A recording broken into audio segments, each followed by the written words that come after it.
Growing up in the 90s meant two things: fast cars and cool watches. You weren't just watching movies, you were absorbing an era where the good guys always had the best toys. The Lamborghini Diablo on your wall, the subby on the wrist of every leading man.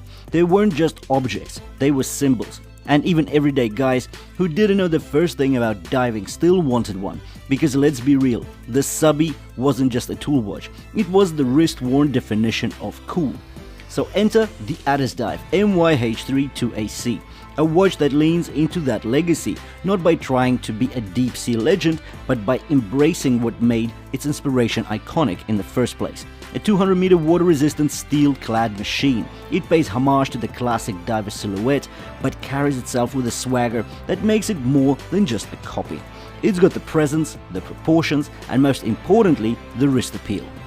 So at $60 we get a very solid watch. We get premium components like the synthetic sapphire crystal as well as a synthetic sapphire cyclops. We get the Japanese self-winding automatic movement powering on this watch, specifically the NH35. We get a signed screw and crown, we get a screw down case back. This is a fully stainless steel construction.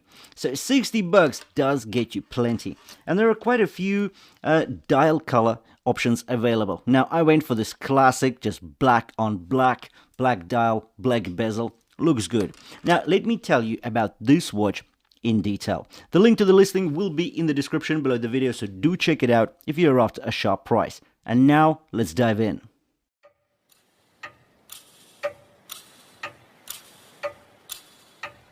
Looking down at the watch, you are met with the classic diver silhouette. Bold, muscular, and purposeful. The case measures 41mm in diameter, with a height of 13 or 14mm with the Cyclops, giving it a substantial wrist presence without being overwhelming. A lug-to-lug length of 53.2mm thanks to the protruding male end links, which just simply don't do the watch any favors. But the slightly downturned lugs do help it hug the wrist nicely. The lug width here is 20mm, tapering down to 18mm at the clasp, and at 180 grams, it carries a solid feel on the wrist. This is a stainless steel case and bracelet, featuring a mix of brushed and polished surfaces. The finishing, while not luxury grade, is very respectable for the price point. From the side, you start to notice the layered design of the case. A tall, polished flank stretches from lug to lug, reinforcing the robust, squared-off proportions. The lugs do angle downwards, ensuring a snug fit even on the smaller wrists. The 120-click unidirectional bezel slightly overhangs the case sides, creating an easy grip for rotation. Moving to the right-hand side of the watch case, we can see the 7mm in diameter screw and crown. It's flanked by chunky, polished crown guards, providing some protection while maintaining a rugged aesthetic.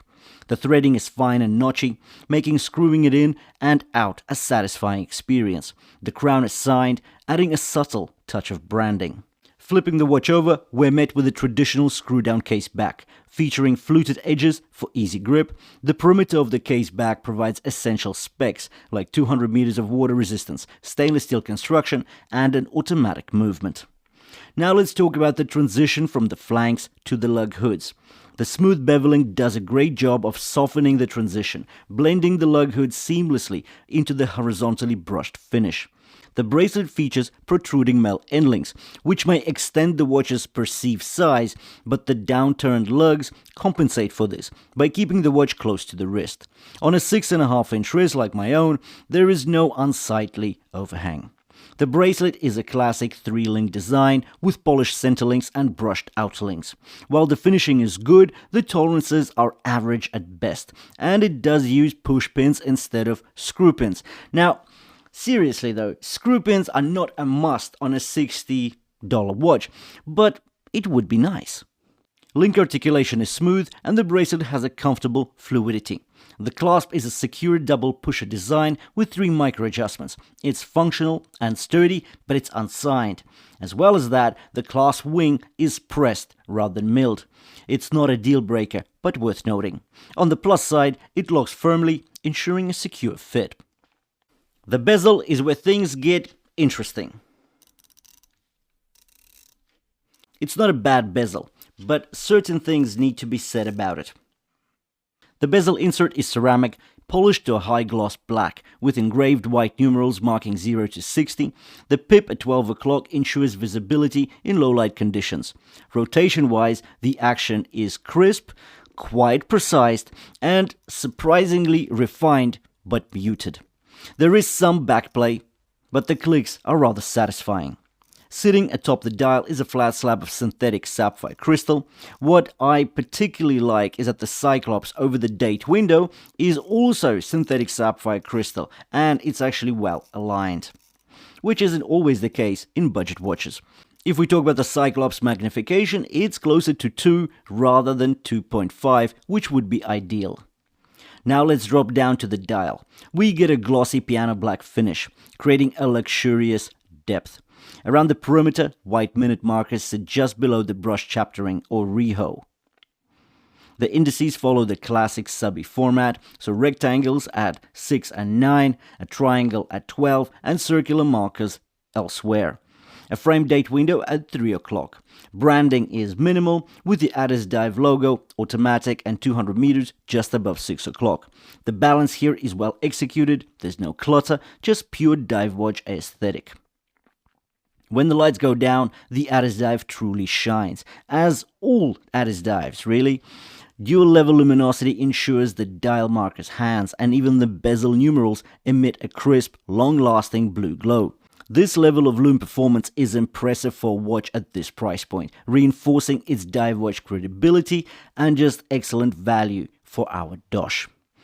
With regards to the movement, we have the Seiko NH35A powering on this watch, a workhorse caliber with a 41-hour power reserve, 24 joules, and a smooth 6 pulses per second sweep. It's a hacking movement. The movement is hackable and well known for reliability. While it's not the most decorated or refined movement, it gets the job done and ensures this watch runs accurately for years to come. I think it's important to say that this is not a luxury watch. It doesn't feel like a luxury watch, but it's a tool watch. It's a rugged watch that can look good if you're wearing it under the cuff of a shirt, of a sweatshirt. It doesn't really matter.